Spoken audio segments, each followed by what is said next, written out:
Troisième et dernière partie de l'Africa Newsroom. Nous sommes toujours en compagnie de Jean-Maurice Bamaré-Krong, secrétaire général des associations des Tchadiens d'Île-de-France, d'Abdelkérim Yacoub Koundougoumi, membre du mouvement citoyen Projet pour une alternance crédible au Tchad, et d'Alfred Tchongo, notre éditorialiste. Alors, économie, toujours avec le Tchad, où en dépit de la crise économique que nous évoquions tout à l'heure, les paiements en ligne augmentent considérablement. Ces deux dernières années, le marché aurait généré plus de 12 milliards de francs CFA et cela profite notamment aux banques à l'instar de l'United Bank of Africa qui vient de lancer sa nouvelle Mastercard. Reportage Mahamat Ramadan, Ibrahima Djoumaba.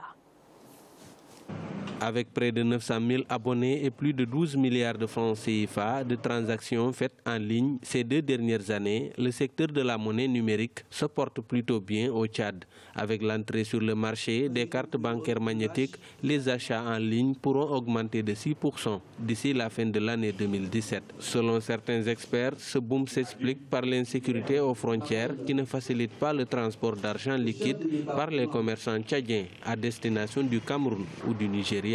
Voyager avec de l'argent, c'est source d'insécurité, aussi bien à l'étranger que même au Tchad, parce qu'il y a des phénomènes d'insécurité sur la route pour quitter N'Djamena, aller à Béché ou bien au-delà de Béché.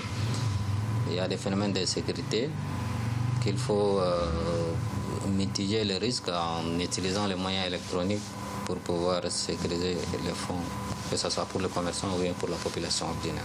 Pour profiter de ce marché en plein essor au Tchad, les banques n'hésitent pas à adapter leurs produits en fonction des besoins des utilisateurs de la monnaie numérique. C'est le cas de United Bank of Africa qui a déployé des cartes magnétiques pour soutenir les transactions électroniques de ses clients. 3 dernières années passées, peu de Tchadiens connaissent ce qu'on appelle le Mastercard. On voyait tantôt les Occidentaux venir essayer, présenter, et je me rappelle bien qu'on les oriente plus vers le Cameroun, ainsi de suite. Aujourd'hui, UBA Tchad a bien voulu qu'il y ait Mastercard au Tchad pour que, plus que jamais, les activités des Tchadiens passant par les moyens de paiement électronique puissent avancer. Selon certains experts, dans un pays enclavé comme le Tchad, la monnaie numérique devient une alternative plus sûre et plus fiable pour les commerçants importateurs de marchandises à partir des pays voisins comme le Cameroun, le Nigeria ou encore le Soudan, des pays en proie à des crises sécuritaires ces dernières années. Alfred, donc on vient de le voir, hausse donc des paiements par voie électronique. C'est vraiment le paiement par carte qui est en train de se démocratiser sur le territoire tchadien. Il faut bien qu'on en arrive là parce que, mais ce n'est pas seulement le cas du Tchad, mais dans toute l'Afrique, la question de la bancarisation se pose avec beaucoup d'acuité justement, et de l'accès de la population à ces moyens de paiement ou d'achat j'allais dire moderne. On est resté à la monnaie comme telle, justement, au transport de la monnaie dans les malles, dans les valises, ce qui est totalement dangereux. Et aujourd'hui, avec toutes les crises que l'Afrique connaît, mais en particulier le Tchad, eh bien oui, je crois que la substitution de l'usage de la monnaie papier par la monétique, l'utilisation des cartes ou des téléphones, c'est un plus et il faut accélérer ce mouvement-là. Mais au-delà de cet aspect sécuritaire, est-ce qu'on ne peut pas y voir justement un moyen, au-delà de tout ça, un moyen pour les Tchadiens de s'approprier quand même un moyen de paiement qui a déjà fait ses preuves partout ailleurs à travers le monde? Oui, vous avez raison, Zahra, c'est effectivement ça, c'est vraiment un pas en avant, mais c'est un processus qui s'est mis en place depuis des années au Tchad. Là, on en arrive à 900 000, mais il faut aller au-delà, étendre à travers tous les pays, et je pense que c'est un élément de progrès, non seulement social, mais économique aussi. Parce que l'État peut contrôler aussi la circulation de la monnaie à travers ses cartes, savoir qui fait quoi et puis récupérer les taxes aussi. Monsieur Bamaré-Krong, quand on sait que le taux de bancarisation est en dessous de 10%, finalement c'est une infime partie des Tchadiens qui qui ont accès à cette technologie-là? Absolument, parce que le Tchad, dans les années 60-70, les fonctionnaires étaient payés par chèque. Et donc, c'était le compte d'épargne postal qui a encaissé le paiement des fonctionnaires. Et les multiples guerres qu'il y avait eu, effectivement, ces systèmes s'est effondré et ça n'a pas permis de pouvoir mettre en place. Et les amis du Kenya et autres, quand ils avaient mis en place le système de paiement par le téléphone, c'était une aubaine pour les Tchadiens et pour d'autres pays africains de pouvoir utiliser ces méthodes. Les gens, en se déplaçant, en particulier les commerçants, quand ils se déplacent, ils amènent des billets et c'est souvent des paquets. Et souvent, c'est source également d'atteinte à leur propre vie. Et aujourd'hui, le fait de mettre ces systèmes de cartes de paiement apportera un plus également pour la population et pour les fonctionnaires tchadiens. Alors justement, M. Koundougoumi, engouement donc d'une partie, en tout cas des Tchadiens autour des paiements électroniques, se pose quand même la question de la sécurité des transactions. Est-ce qu'il y a une politique qui a été mise en place justement pour garantir cette sécurité? Normalement, on devait être encore à un niveau supérieur de ce qui se passe en ce moment parce que avec Internet, quand on voit la politique du numérique de ce gouvernement, on est vraiment en queue de peloton. Parce que s'il y avait vraiment une volonté politique de moderniser, d'encourager et même de développer l'extension du numérique dans notre pays, c'est que l'économie va aller encore augmenter à 1000%. Et pour des raisons politiques que vous connaissez, le gouvernement a restreint cette débit Internet. On avait le haut débit ou le fibre optique qui est arrivé au Tchad avec l'aide de la Banque mondiale, surtout dans cette optique justement de permettre un désenclavement du Tchad au niveau du numérique et permettre à toutes ces entreprises, qui soient bancaires, industrielles ou autres, de pouvoir justement se déployer grâce à cet outil numérique. Le gouvernement, pour des raisons politiques, avait restreint ça, même jusqu'à aller même couper Internet, pour vous dire, pour des raisons politiques. Ça montre à quel point que ce n'est pas la priorité de ce gouvernement. Sinon, aujourd'hui, le Tchad devait être au niveau du Cameroun, devait être au niveau des autres pays où, aujourd'hui, le paiement en ligne doit être comme aller boire de l'eau ou appuyer sur le bouton de l'électricité.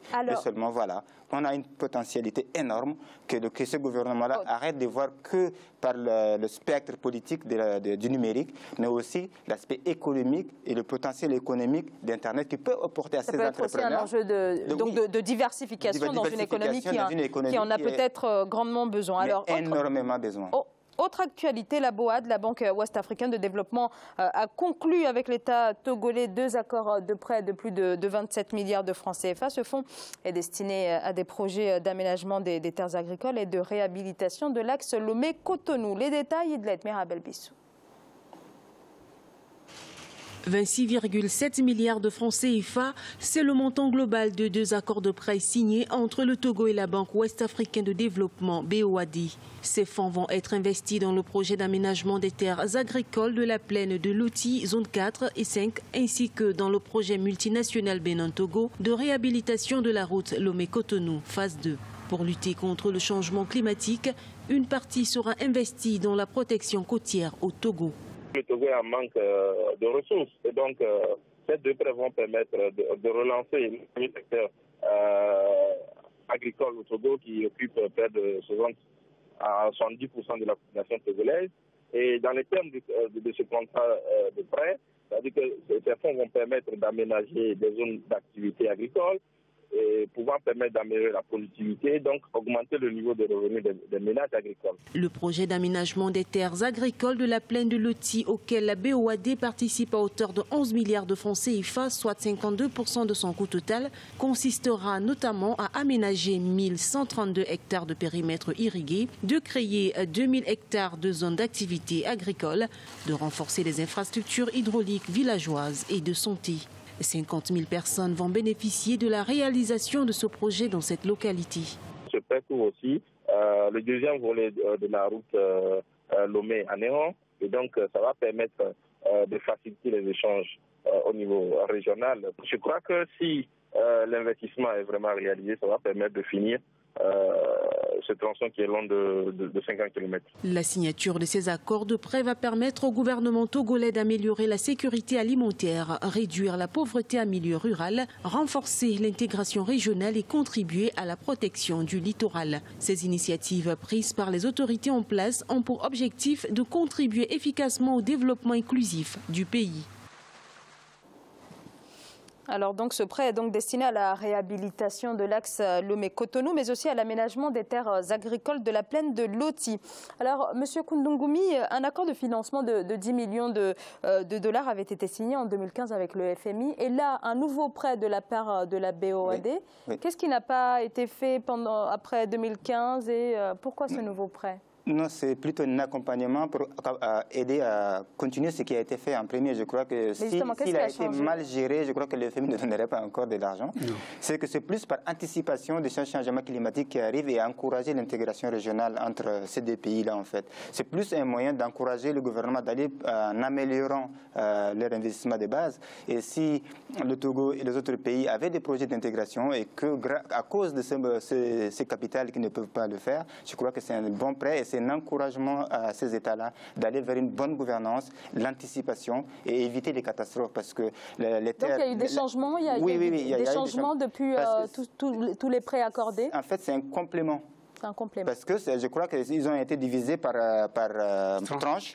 Et à chaque fois, on vous donne la première tranche, il faut que vous le réalisez. Et si c'est encourageant, et on vous donne la suite, en fait. Ce n'est plus avant où on vous donne tout, en même temps, on attend les résultats. Et maintenant, je crois que les terres qu'ils ont dit qu'ils sont en train de viabiliser, c'est aussi en prévision des changements climatiques qui arrivent. Donc, du coup, ils sont en train d'implanter les systèmes d'irrigation. Donc, les agriculteurs ne dépendront plus des saisons de pluie hasardeuses ou très, très variables. Donc, pour moi, c'est très encourageant et doit être aussi pour nous, tous nos pays sahéliens qui sont dans cette situation et qui devront aussi quand même aller vers la bonne gouvernance et bénéficier de cette aide-là. Alfred, quels effets sur le plan en matière d'emploi ?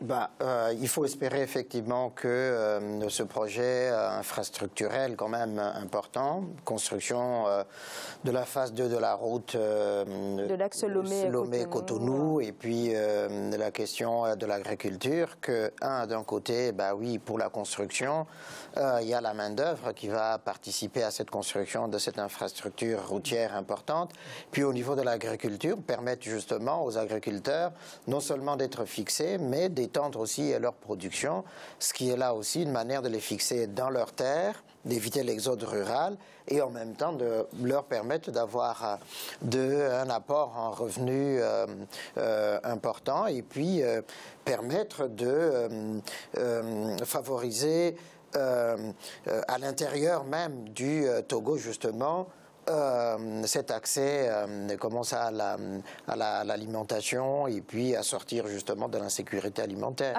Alors justement sur cet aspect de garantir la sécurité alimentaire, quel est l'état des lieux là aujourd'hui au Togo, Monsieur Bamare Krong? Au Togo, aujourd'hui, je crois que le Togo est arrivé comme le Bénin est à côté, et le Bénin fait partie des greniers de l'Afrique de l'Ouest également. Donc le Togo est arrivé à mettre en place cette structure de développement agricole en essayant de pousser les jeunes qui sont dans des villes à aller vers l'agriculture et permettre à ce que les jeunes aient des mini-projets permettant à ce qu'ils puissent avoir leur famille et produire beaucoup plus. Avec le système d'irrigation, on peut récolter trois fois s'il le faut. Donc ça permettrait à ce que, au point de vue agricole, le Togo puisse être autonome et en même temps vendre aux pays voisins. Alors on va passer aux chiffres du jour. 25 millions, c'est le nombre d'emplois que la Banque africaine de développement entend créer au cours des 10 prochaines années. Messieurs, la création d'emplois, c'est un petit peu le nerf de la guerre, surtout pour les jeunes, où on sait que, en tout cas sur l'ensemble du continent, plus de la moitié est aujourd'hui au chômage. Quels sont les domaines qu'il faudrait véritablement investir ? Il y a le domaine d'agriculture, d'élevage et en même temps d'énergie renouvelable. Ces trois facteurs sont très utiles pour pouvoir lancer l'économie de tous les pays. S'ils arrivent à pouvoir maîtriser l'agriculture, maîtriser l'énergie et en même temps faire l'élevage à côté, je pense que ça pouvait être un atout important pour les jeunes aujourd'hui. Il n'y a pas de sous-métier et surtout le métier de l'agriculture et de l'élevage, ce sont des métiers d'avenir. Ce sont des métiers qui seront pérennes et qui seront permanents. Aujourd'hui, on ne peut pas les changer. Monsieur Koundougoumi ? Oui, en fait, je crois qu'il faut saluer ce projet-là parce qu'aujourd'hui, 60% des chômeurs en Afrique, c'est des jeunes. 60%, et surtout dans certains pays comme le Tchad, c'est encore plus élevé. Moi, je crois que cette initiative est à saluer parce que ça permet justement de créer un peu des écosystèmes économiques. Pas seulement l'agriculture, parce qu'aujourd'hui, un jeune qui devait commencer à travailler ou créer son emploi doit nécessairement passer par une dette. Et commencer par une dette, souvent, ça ne finit jamais. Donc, ça permet aux jeunes d'avoir des capitales pour commencer et permettra aussi d'encourager à la création de pépinières d'entreprises pour accompagner ces jeunes-là à avoir accès à d'autres formations ou d'autres accès de possibilités de financement. Et après, les identifier et les encourager et les accompagner et diversifier l'économie. Parce que l'économie, la diversification de l'économie, ça ne passe pas du jour au lendemain. Ce n'est pas on dit diversifier l'économie, ça va être une phase de transition que les jeunes sont les éléments nécessaires de la transition de l'économie pétrolière à une économie diversifiée. Alors, une toute dernière question, Alfred. Si je résume bien, donc, les domaines à investir, ça va être l'intégration, l'innovation, l'investissement, etc. Mais en revanche, on a quand même peu d'informations sur la stratégie que qu'entend adopter la BAD pour créer ces emplois. Alors, Zahra, la Banque africaine de développement travaille en synergie avec l'Union africaine et puis avec les États. On sait, il y a 1 an ou 2, il y a eu ce sommet de l'Union africaine consacré justement à la promotion du travail de la jeunesse et puis des femmes en Afrique. Et donc là, il y a, j'allais dire, tout un programme, toute une série d'axes de travail qui ont été mis en place justement en accord entre la Banque africaine de développement et l'Union africaine pour soutenir justement l'accès de la jeunesse, mais aussi des femmes au travail. Ce fonds va être destiné au fond à la jeunesse. Alors, toute la jeunesse africaine. Il y a des secteurs qui ont été évoqués, mais plus encore, puisqu'il y a cette jeunesse qui est formée, le secteur du numérique, par exemple, de nouvelles technologies de l'information et de la communication, c'est un secteur qui est très porteur et dans lequel on devrait investir beaucoup, et puis dans la formation, parce que ça, c'est important. C'est quelque chose qui fait défaut ? Oui, parce que justement, les formations qu'on donne aujourd'hui ne sont pas adaptées au marché. À la réalité du marché du travail.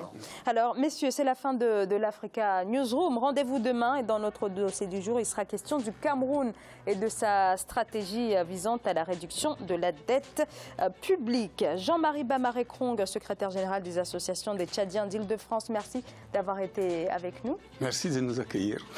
Alors, Abdelkerim Yacoub Koundougoumi, membre du mouvement citoyen Projet pour une alternance crédible au Tchad, merci pour votre éclairage tout au long de cette émission. Merci de nous accueillir. Merci. Et Alfred Tchongo, merci à vous. Merci pour votre expertise. Très heureux d'avoir été avec vous autour de cette table, Zahra, et puis à mes très chères téléspectatrices. Merci de leur accueil bienveillant. Alors, merci à vous également de nous avoir suivis. À très bientôt dans l'Africa Newsroom.